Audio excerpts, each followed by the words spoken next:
ஆவணி வந்தது புண்ணிய சதுர்த்தி நாளும் பிறந்ததம்மா அதிகாலை முதலே மனையில் மங்கள மேளம் ஒலிக்குதம்மா கஜமுகனின் வரவை காண குடும்பம் வாசலில் கூடுதம்மா மாக்கோலம் இட்டொரு மனை மேல் வந்தான் ஆரத்தியாகுதம்மா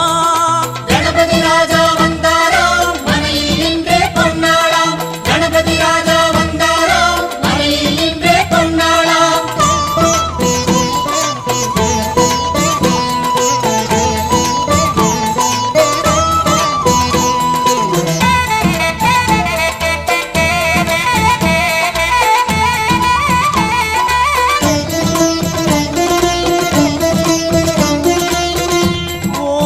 விநாயகா துர்கா விநாயகா பீமச்சண்ட விநாயகா தேகரி விநாயகா உத்கண்ட விநாயகா பாசபாணி விநாயகா கர்ப்ப விநாயகா சித்தி விநாயகா லம்போதர விநாயகா கூடதந்த விநாயகா சால